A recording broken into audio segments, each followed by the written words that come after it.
Now, one way Silvina is passing on her expertise is through angel mentoring. Unlike venture capitalists, angel investors tend to focus more on investing in the person and seeing the business succeed rather than reaping huge profits. I spoke to a group of angel mentors helping women navigate the world of startups. What it does is it creates this opportunity for you to take it to the next level with that safety net, that support next to you. So many people don't have that support, so that when you can actually find people that believe in you and are willing to add, some real value that will help you see beyond whatever obstacles that you think are in your place, it's priceless. Are there any areas where you think it falls short or where there's room for improvement or for growth? There's never enough women angels, never enough women. And we are in the business at Springboard of encouraging as many women to be angels. And one of the things we found is that when somebody starts a business and grows that business, to whatever level, they understand what it's like for everybody else to do the same thing. And so the progress is almost like going through school. You begin to learn at the end what it is that the people in the earlier ages need to know. And with angel investors, it's an interesting opportunity because it's win-win. It's not just giving back, it's creating wealth and opportunities on both sides. Now, I'm going to bring you back in here, Susana and Silvina. In terms of your barriers to progress, especially in the Latin American community, what are some of the unique challenges faced by that community?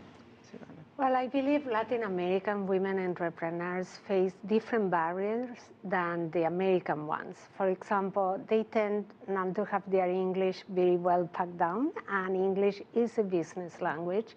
So they are more shy and timid when presenting or pitching to an investor. Immediately, the investor that usually are men, unfortunately, we don't have too many Amy's in Latin America, the investor doesn't relate to that way of presenting. Then their mentors tend to be more close to them. They are family and friends, but family and friends tend not to have the expertise of a more professional mentor that, as Amy said, has gone through the pains, the challenges, and the opportunities to venture. And then the network of women in Latin America also tend to be very close in. Women tend to be a little bit more scared to open their companies to professional third-party investors. So in the end, you have a series of circles that keep looping the woman inside a very tight circle, as opposed the men that they usually study overseas in greater proportion than women. So they go back to their countries and they have a Stanford University professor with whom to check their venture. And this professor will put him in touch with another entrepreneur in Korea, right. And the ball begins to grow and become global. So those are one of the biggest challenges, not to talk about family life and combining it with venturing, which is a huge challenge. And Silvina, would you say there's been any sort of dramatic change in that mentality since you first started versus where you are now? Well, I think it's changing. I think that millennials will bring a lot of change because millennials are naturally born entrepreneurs. Like 45% wants to start their own business or already started. But we are not there yet. We women have been highly influenced by Disney, prepared to be princesses and wait for the Prince Charming to come and rescue us. So we are sometimes scared. We are sometimes afraid of asking for help and asking for money. Also, we are a lot more conservative in terms of showcasing our success than our counterparts from the opposite sex are. They are much more aggressive at presenting their accomplishments. We are somehow afraid of disappointing or making someone upset or for believing in us. So tell the girls that yes, we can do it. We can make it happen if we work together. Well, even Disney started to have more strong, heroines. So hopefully that trickles down to the by business step. world. Entrepreneur Barbie, but I'm not sure if it was such a great idea.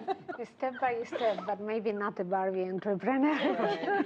As we wrap up, if there's any final words of advice you'd like to give to the young women who are out there, they want to start a business, so they're scared to leave that 9 to 5, not sure about the resources. If you just had one quick word of advice for them, ladies, as we go down, what would you say to them? There was something that an astronaut, a woman who is an astronaut, said to me the other day, and she said, "Whatever you do, tell as many women, especially young girls, to boldly build." And it's a interesting comment, but it gets inside of you, and you think, okay, I can build, but I can boldly build. Very nice. I love that.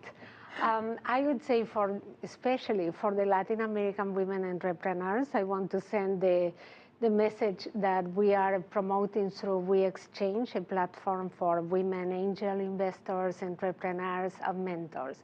And I think one failure can determine the fate of your life. And that should not be the case. You have to be allowed to fail, get up, get going, and succeed, and learn from that failure.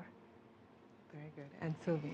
And I will say that they need to take a deep breath and take a leap of faith and get together and work with each other, because we can. And if their dreams aren't scary, they are not big enough. So let's do it. So a special thanks there to Angel mentors Amy Millman, Susana Garcia Robles, and Sylvia Moschini.